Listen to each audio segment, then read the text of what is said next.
Hello friends, welcome to Madhav city point. आज इस video में हम लोग मनोविज्ञान के कुछ इंपॉर्टेंट क्वेश्चंस देखेंगे जो आने वाले यूपी टेट एग्जाम के लिए इंपॉर्टेंट हैं। मैंने इस वीडियो में सारे क्वेश्चंस इंपॉर्टेंट ही कवर किए हैं, तो वीडियो को लास्ट तक जरूर देखेगा।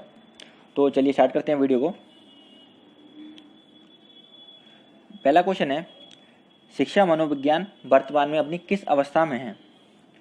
तो वर्तमान में मनोविज्ञान अपनी शैशवावस्था में है, तो इसका आंसर हो जाएगा शैशवावस्था। अगला क्वेश्चन है, सबसे अधिक जटिल, गहन और जटिल समाजीकरण किस अवस्था में होता है? तो ये होता है किशोरावस्था में। सबसे ज़्यादा समाजीकरण होता है किशोरावस्था में। अगला क्वेश्चन है, टर्मन के अनुसार सामान्य बुद्धिलब्धि कितनी होती है? तो ये होती है 90 से 110 के बीच। सामान्य बच्चों की बुद्धिलब्धि होती है 90 से 110। अगला क्वेश्चन है, टर्मन के अनुसार प्रतिभाशाली बालकों की बुद्धिलब्धि कितनी होती है? तो प्रतिभाशाली बच्चे जो होते हैं उनकी बुद्धिलब्धि होती है 140 से अधिक, तो इसका आंसर हो जाएगा अबव 140। नेक्स्ट क्वेश्चन है, ब्लूम के अनुसार शिक्षा के कितने उद्देश्य हैं? तो ब्लूम के अनुसार शिक्षा के उद्देश्य हैं 4।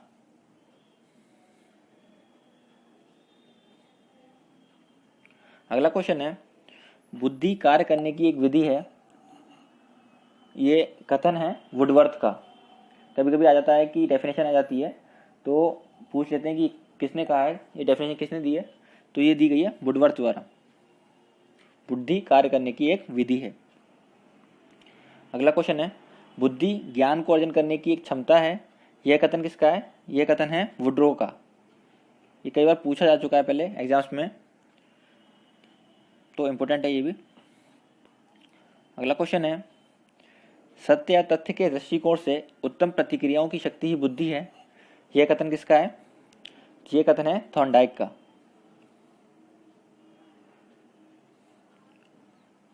अगला क्वेश्चन है, बालक का 80% व्यक्तित्व वंशानुक्रम से तथा 20% व्यक्तित्व वातावरण से निर्धारित होता है, यह किसने कहा था? यह कहा था वुडवर्थ ने, कि 80% प्रभाव होता है वंशानुक्रम का और 20% होता है वातावरण का, जो भी बेबी होता है उस पर। अगला क्वेश्चन है, द टीचर्स हेल्थ नामक पुस्तक के लेखक कौन है? तो ये बुक लिखी गई है द टीचर्स हेल्थ नामक पुस्तक लिखी गई है टर्मन द्वारा। अगला क्वेश्चन है, थ्योरीज ऑफ लर्निंग नामक पुस्तक के लेखक हैं, ये पुस्तक लिखी गई है हिलगार्ड द्वारा। हिलगार्ड। अगला क्वेश्चन है, शिक्षा ही राष्ट्रीय एकता का आधार है, यह कथन किसका है? यह कथन है श्री जवाहरलाल नेहरू जी का, कि शिक्षा ही राष्ट्रीय एकता का आधार है। अगला क्वेश्चन है, प्लेटो के अनुसार शिक्षा का प्रमुख उद्देश्य है। तो प्लेटो के अनुसार जो शिक्षा का प्रमुख उद्देश्य है वो है व्यक्तित्व का विकास करना। अगला क्वेश्चन है, विकास कभी न समाप्त होने वाली प्रक्रिया है, यह विचार किससे संबंधित है? तो कई सारे नियम हैं, उनमें से ये एक नियम है निरंतरता का सिद्धांत। तो ये जो कभी न समाप्त होने वाली प्रक्रिया है विकास, ये मैच करता है निरंतरता के सिद्धांत से। अगला क्वेश्चन है, रॉस के अनुसार शिक्षा कैसी प्रक्रिया है? तो रॉस ने शिक्षा को द्विमुखी प्रक्रिया बताया है। अगला क्वेश्चन है, मनोविज्ञान को आरंभ में कहा जाता था, पहले मनोविज्ञान को कहा जाता था आत्मा का विज्ञान। अगला क्वेश्चन है, वर्तमान में मनोविज्ञान क्या है?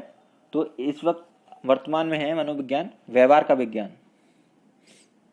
पहले से आत्मा का विज्ञान कहते थे, अब वर्तमान में से व्यवहार का विज्ञान कहते हैं। अगला क्वेश्चन है, कॉल ने बालक के विकास की कितनी अवस्थाएं बताई हैं? तो कॉल ने कुल 12 अवस्थाएं बताई हैं बालक के विकास की। अगला क्वेश्चन है, किस विद्वान ने कहा था शिशु का मस्तिष्क कोरिलेट होता है। ये क्वेश्चन कई बार पूछा जा चुका है और मोस्टली पूछा जाता है एग्जाम्स में। तो इसका आंसर है प्लेटो। ये कहा था प्लेटो ने। अगला क्वेश्चन है ह्यूरिस्टिक विधि के प्रवर्तक कौन है? तो ह्यूरिस्टिक विधि दी थी आर्मस्ट्रांग द्वारा। अगला क्वेश्चन है समाजमिति विधि के प्रतिपादनकर्ता कौन है? तो समाजमिति विधि के प्रतिपादनकर्ता हैं J.A. मुनरो। अगला क्वेश्चन है किस मनोवैज्ञानिक ने 1908 में सर्वप्रथम मानसिक आयु का विचार प्रस्तुत किया था? तो सबसे पहले मानसिक आयु का जो विचार प्रस्तुत किया था वो किया था बिने ने।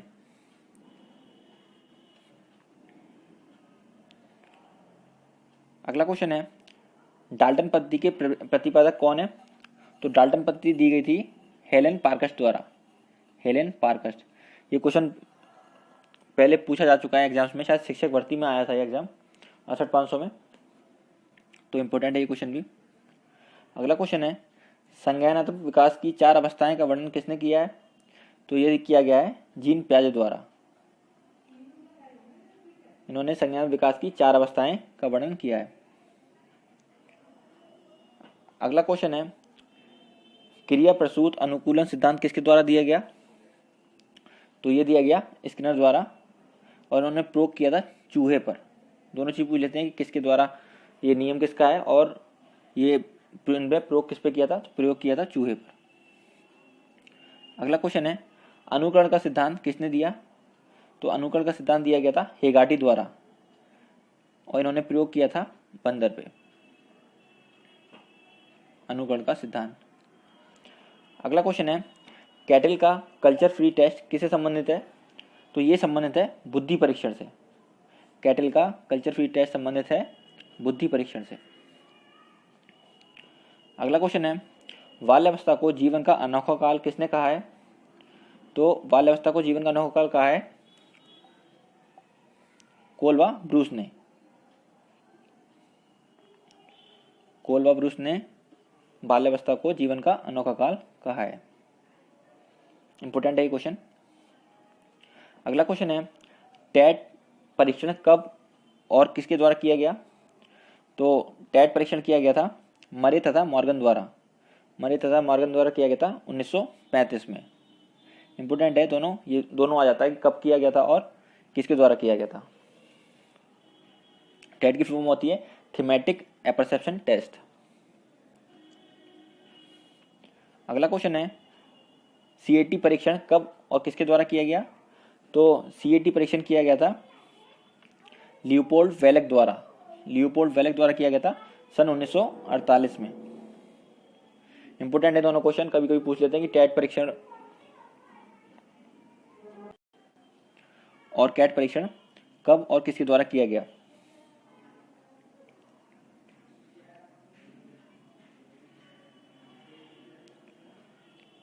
अगला क्वेश्चन है शाही धब्बा परीक्षण कब और किसके द्वारा किया गया?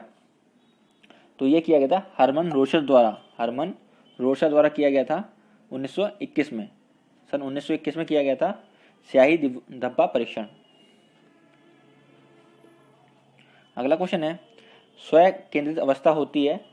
तो स्वयं केंद्रित अवस्था होती है 3 से 6 वर्ष के बीच। अगला क्वेश्चन है मूल प्रवृत्ति का सिद्धांत किसने दिया? तो ये दिया था मैकडूगल ने। इन्होंने 14 मूल प्रवृत्तियां बताई थी। अगला क्वेश्चन है तरल ठोस बुद्धि सिद्धांत किसने दिया? तो ये दिया था RV कैटल ने।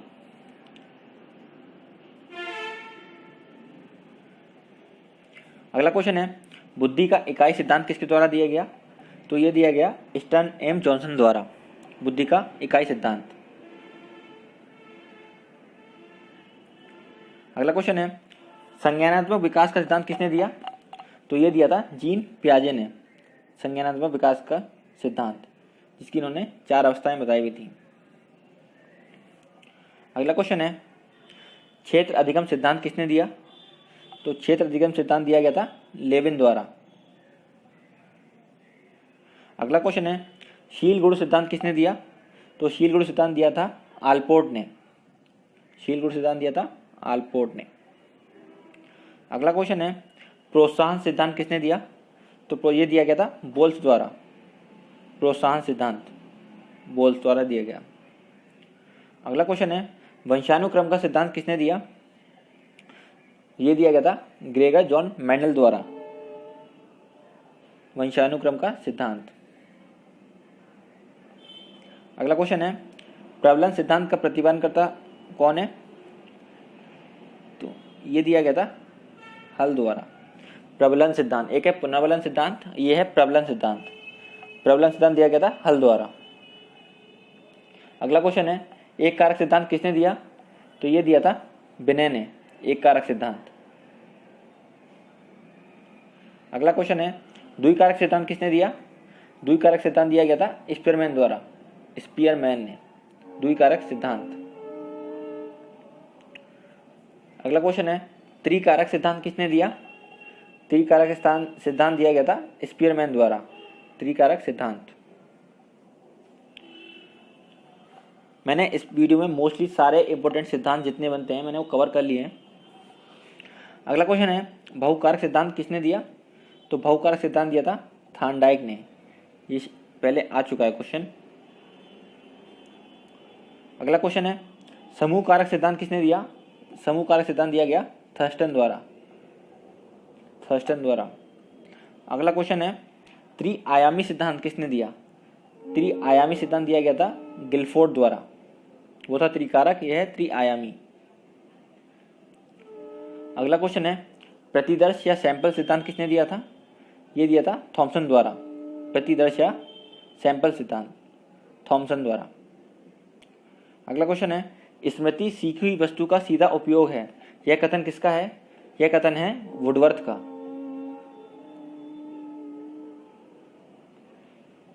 अगला क्वेश्चन है प्रोजेक्ट पद्धति के जन्मदाता हैं? तो प्रोजेक्ट पद्धति दी गई थी किलपैट्रिक द्वारा। अगला क्वेश्चन है पुनर्बलन का सिद्धांत किसने दिया? तो ये दिया था स्किनर ने। अभी आपने जो ऊपर पढ़ा था वो था प्रबलन सिद्धांत और यह है पुनर्बलन सिद्धांत। पुनर्बलन सिद्धांत दिया गया था स्किनर द्वारा और प्रबलन सिद्धांत दिया गया था हल द्वारा। अगला क्वेश्चन है अंतर्दृष्टि का सिद्धांत, सूझबूझ का सिद्धांत किसने दिया? तो ये सिद्धांत दिया था कोलन ने, कोलन ने दिया था, जिसने वन मानुष पर प्रयोग किया था, उसका नाम था सुल्तान।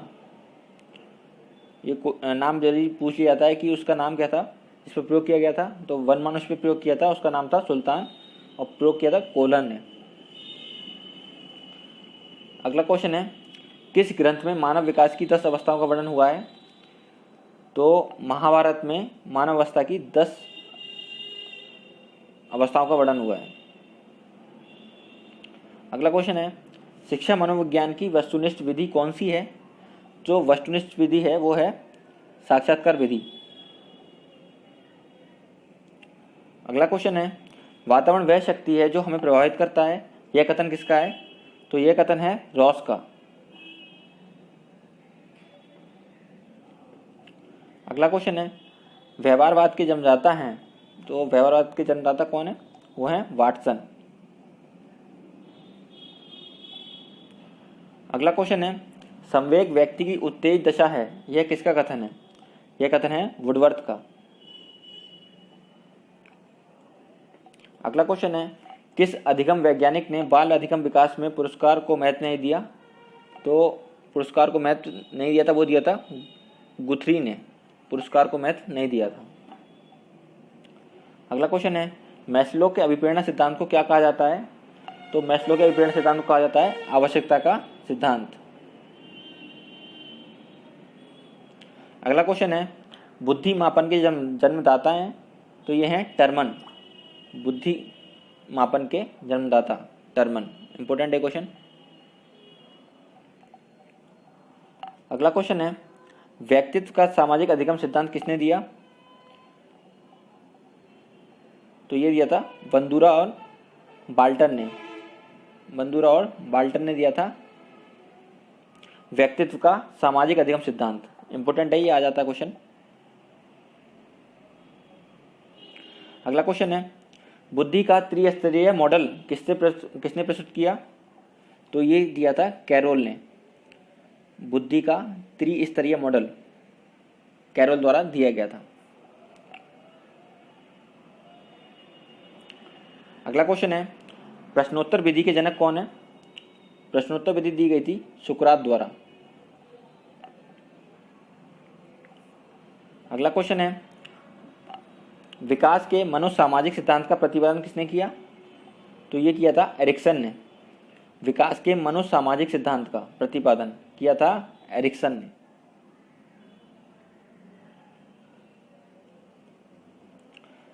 अगला क्वेश्चन है, अहम, इदम और पराहम व्यक्तित्व के 3 घटक का प्रतिपादन किसने किया? तो ये किया था फ्राइड ने, सिगमंड फ्राइड ने किया था। अहम, इदम और पराहम व्यक्तित्व के 3 घटक का वर्णन किसने किया था? फ्राइड ने। अगला क्वेश्चन है, बालक एक ऐसी पुस्तक है जिसका शिक्षक को आदोपांत अध्ययन करना चाहिए, ये कथन किसका है? तो ये कथन है रूसो का। तो फ्रेंड्स, ये थे कुछ इंपॉर्टेंट क्वेश्चंस जो कि माल मनोविज्ञान से थे।